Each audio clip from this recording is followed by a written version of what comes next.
Hey there lovely gamers, I'm Jonal and today we are taking a look at a Hanzo aim guide.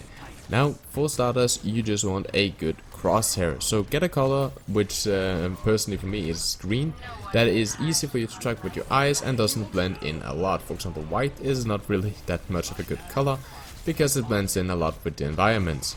On Hanzo, I also use the default crosshair because it makes it easier for me to see the drop power and also make it easier for me to calculate the bullet drop or the drop of the arrow on longer ranges. However, this is totally up to you and this is a very personal taste on which crosshair you want to use.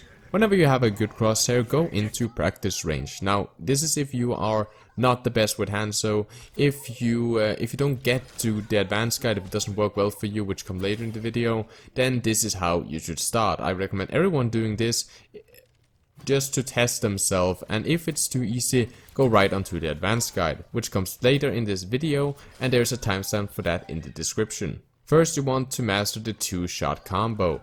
Now just go up to a bottom practice range, one that's not moving just for starters, and make sure and play a little bit around with the drop power. So for example, land a fully drawn arrow to the body and then follow up and try to follow up with as little drop power as you can to finish that kill. You want to do this at different kinds, so maybe you want to land 2 not fully drawn arrows and just get that kill. And this is just to make sure that every time you land a body shot on a 200 HP target, or really any target, you want to be able to follow up as fast as possible with as much damage as good. Now of course note that stuff like 250 HP targets such as Reaper actually needs 2 fully drawn arrows to 2-shot in the body because he has 250 HP and your arrow only do 125 HP. So this really only works at stuff like 200 HP targets and below. Next up is land headshot, which is like the most important thing with Hanzo. So pay attention to the bot on the screen right now because we will use him later. So what you want to do, you want to just try to run around and land headshot. Make it hard for yourself by not standing still, just walk around and try to shoot. Tracking your target makes it easier. And real humans does strafe, so try to kinda either flick onto it or track very fast. Don't track for a long period of time. Like I see a lot of people trying to get this precision target off and they track and then they track for a couple of seconds before the release. You don't want to do that because a real target, it strafes, it returns fire, so just try to either flick onto it, just log onto it very quickly and then shoot, or try to at least track only for a couple of maybe split seconds and then you shoot. Don't try to track for like 5 seconds because it's not going to be very realistic. And if you land a body shot, just try to follow up with one of those quick shots so that you do 2-shot body shot combo. Now when you are comfortable with this, then go on over to scatter arrows, and scatter arrow is a bit weird here in practice range. It gets actually easier on the advanced guide, but what you want to do is that you just want to try to scatter them. The problem is that they don't have any legs, so what you want to just do, as the standard rule for scatter arrow, you want a tight angle so that you bounce most of your arrows straight up into your target. You don't want to hit your target with the arrow, you want it the ground. Try to aim for the toes, as my friend says. And on longer range it is quite hard to get consistent good scatter arrows because again your angles become very weird. So as like a medium range to close range, that's where scatter arrows are most consistent and easiest to land. Just try to do this, start on a bot that is not moving at all and then go on to moving bots later on. Now whenever you are comfortable with all of this, then put all together. Run around, land headshots. Whenever you see an opportunity, try to land a scatter arrow. If it doesn't work, follow up with a body shot and whatever. And if you land a body shot, then try to follow up with a quick another body shot. Now, the bot that I said in the beginning, what you want to do, since you know he's standing still, when you're running around headshotting these other bots, just randomly, just turn around and try to land a headshot very quickly. Draw your bow, you kind of do you rotate as fast as you can, you release the arrow, you try to land a quick headshot, and if you land a body shot, just follow up with another body shot, and then go back into shooting at the bots. And then you constantly do this. This is a way to kind of, if you hear a noise so you know there's an enemy standing somewhere, you can sometimes just jump around very quickly, snap onto him, and then release your arrow. Whenever you feel that you're really good at this and you feel comfortable with this, then you can go on to the advanced guide. Now, as a lot of players probably understood, the advanced guide is in a custom game. So what do you want to do? Open a custom game and make sure that you are on team 2. That's actually quite important. Then click on the AI and do the following setting. Ana, difficulty as hard, make 6 of them and put them all on team 1. Then you want to go into the settings of the custom game and set it from quick play to skirmish. Turn all maps off except King's Row. On gameplay option, turn headshot only on. And leave the rest. Since we're back in Hanzo, we don't want to touch the damage modifier. Because as you know, when you don't always need a fully drawn arrow to one shot with a headshot on a 200 HP hero. Because as I said, he does 125 with one arrow. So you only need 100 damage with a headshot to do that, to do the one shot. But if you start like doing 200% in damage modifier, that will do that you can draw back a lesser arrow, for example a 50 damage arrow, land a headshot, and it will still just stack up to much more damage than what it should have. Therefore, don't touch the damage modifier because it will give you the wrong sensation if you land a too weak arrow in a headshot of a bot. It will one-shot him, but you weren't supposed to one-shot him, so you kind of get used to this wrong practice of getting one-shots, which you shouldn't, and then you go into competitive, and then you don't land your headshot kills, and you don't understand why. So don't touch the damage modifier, that's all I'm trying to say.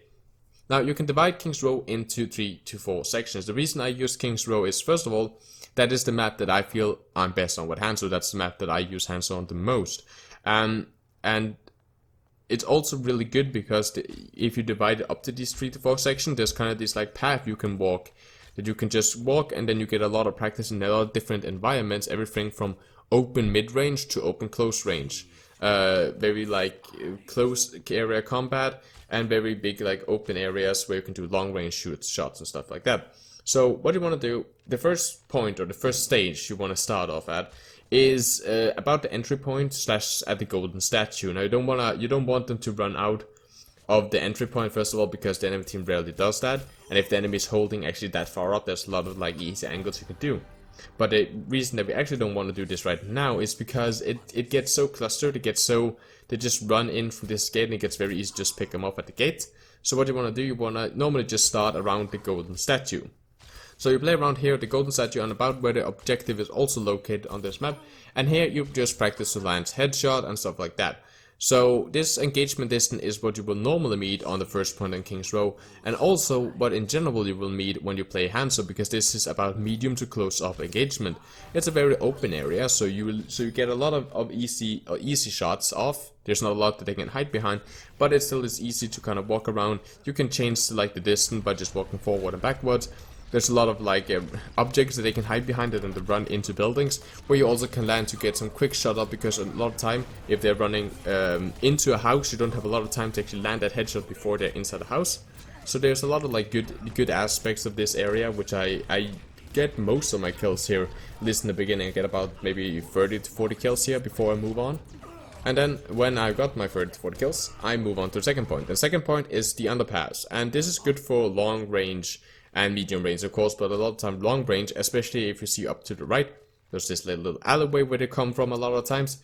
And of course when you push up, this engagement is gonna go to more medium to close range, but this is a little bit more of a kind of closed off area and not that much to hide behind, so it's a good area. I like it for the long range engagement. I try to keep as much distance as I can, but of course sometimes the bot just runs up to you and mainless you for some reason, and then you get some close range. What's to understand about this is, of course, we can't, there's no map and you can't anticipate what the bots will do. So a lot of times they keep the distance, and what you want to do, you want to just try to finish them up before they can get too close to you. When they're at medium range, then you can easily finish them off. When they're close range, then it's very easy to finish them off. But try to shoot them at as long range as you can. Now the third point is around their spawn. So this is very good for close range and to put a lot of pressure on you, because they respawn so fast and they come just running up all the time. So there's a lot of pressure on. If it gets too clustered, just pick out a target. Just say, okay, I'm gonna kill Anabot number 3. And they have this name over it. So you just, okay, that's my target. Maybe you even hit her with a vision arrow, and then you just try to land headshots. And then you hunt that one specific target, and then you move targets. But what you don't want to do, you don't want to get always too upset or to focus on just one target. If that target doesn't work out, then just swap to a new target. Just kind of just flick around, try to land, and don't focus too much on one, because what you don't want to get tunnel vision as Hanzo. You want to get this good overview, because sometimes the enemy is just in a position where you can't get her, and then maybe someone else is at an easier position where you maybe can deal damage or even kill that guy. However, if you have tunnel vision and you're just focusing on that one target, then you're not gonna help your team out that much, because then again you're not supporting your team, you're trying to get a kill for yourself. So what you want to do, you want to just try to pick out a target for 2 clusters. If that doesn't work out, just pick a new target. And of course you can then back walk this entire way, and then you can walk up again and down and up or down, all the way until you're comfortable with all of this.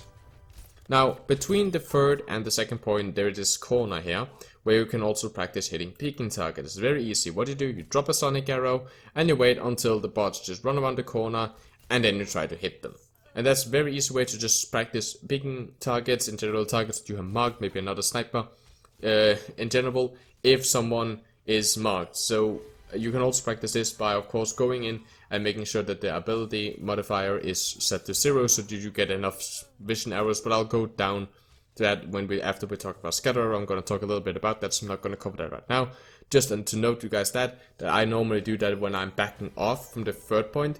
I usually stop at this like corner, and then I drop a sonic arrow, and then I just try to land a couple of headshots to make sure that I can still kill a peeking target or target that runs around the corner, and just land a very fast kill, because it's very, very effective and a very good way to kind of punish someone that comes late from spawn. Now, scatter arrow. Now, normally you shouldn't do anything with the cooldown modifier, because you want to get used to Hanzo's cooldowns. But in practice range, and to practice your scatter arrow very easily, normally what I do is I just do this. I just like try to land my headshots, and whenever I see a good opportunity, I fire a scatter arrow. And you can easily tell if you landed it well, because depending on how many parts of the scatter arrow that is kind of absorbed by the nanobot. So if you see a lot of these parts of your arrow just bouncing around, then you probably missed with your scatter arrow and didn't get too many. However, if a lot of them are absorbed, only a few bounced around, then you probably landed a very good scatter arrow. The best is, of course, when you see the entire scatter arrow, like nothing bounced around. Then you landed with all your shot, and I think that's over 400 damage, which is really, really nice to see, and a very good way to, for example, kill diva mechs. But if you really wanna practice this, and also killing peeking targets, then you go into the custom games, and then you change the ability cooldown modifier and set that to 0%. Now you have no cooldowns, and then you just do these practices until you feel comfortable about it, right? You go around, you aim approximately between the legs of the nanobot, try to get a good angle, and then you release. And you want to do it as fast as possible. You don't want to do where you just like kind of walks after them with the scatter arrow and then try to land. You just want to shoot, and this is the reason that I don't feel that it's good to only practice scatter arrow, because you kind of get too focused on landing the scatter arrow and it doesn't feel natural at all. But for some players, I suppose that can be a good way to practice. That's why I'm including it now. And the same way goes for learning how to peek. Now you have no cooldown on your sonic arrow, so you can easily just spot targets around that corner, as I talked, between point 2 and point 3, and then you can easily just land headshots. Now, the hard part about getting used to this and starting in the advanced guide is to get your crosshair to naturally aim in head height. Now on tanks it's not really a problem, because tanks usually have this big head hitbox. Tanks are very easy to land on, and a lot of time we also use scatter arrows on tanks. However, on other heroes it can be very hard to naturally land on a headshot height. And you will probably see that both in the video, that I don't always land headshots. Sometimes I miscalculate the range, and then I hit a body shot or I hit the throat, and it doesn't count as a headshot on the nanobot.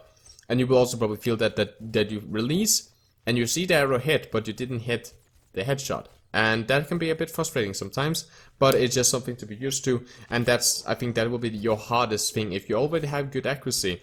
A lot of time the hardest thing is to naturally get your accuracy or your crosshair to aim in head height at different distances. And that's the reason that we have this kind of rundown, that we want you to be able to aim at different distances, always land headshot if they're close up or if they're longer ranges. So personally, I do 100 kills with Hanzo a day. That is kind of my minimum limit, and what I do, I just put on some good music. If you have multiple screens, don't watch anything, because you want to get focused on it. So just listen to some good music or podcast or whatever you do, and then you just go around and then you just land whatever shots you can. Go through this, land your scatter arrows. If you see someone around the corner, you can just drop a vision arrow, a sonic arrow, and as soon as they run around, land that headshot. And this is the easiest way. Just run this course multiple times, get 100 kills a day, or whatever you can, or whatever your time to. If you can just land 50 a day, or if it's very hard and you don't want to land more than 50 a day, start at 50 a day, and then maybe you can step that up. Maybe even just 30 a day or 40 a day. it's still something. Just do this, you will slowly but surely improve your Hanzo aim, and I hope that this will help you guys becoming more consistent with your Hanzos. So I hope you guys very much enjoyed the video. If you did, then like. If you dislike and dislike, drop your comments. How do you practice your Hanzo? How do you practice your heroes? Do you have anything that you want to add? Did this help you at all? Drop that down in the comments. And subscribe to the channel if you want more guides. If you want any more hero aiming guides or tutorials, then drop that down in the comment. I'll be sure to get to them as soon as I can. I hope you enjoyed this video. I'm Jonal, and as always guys, keep the enemy in your crosshair.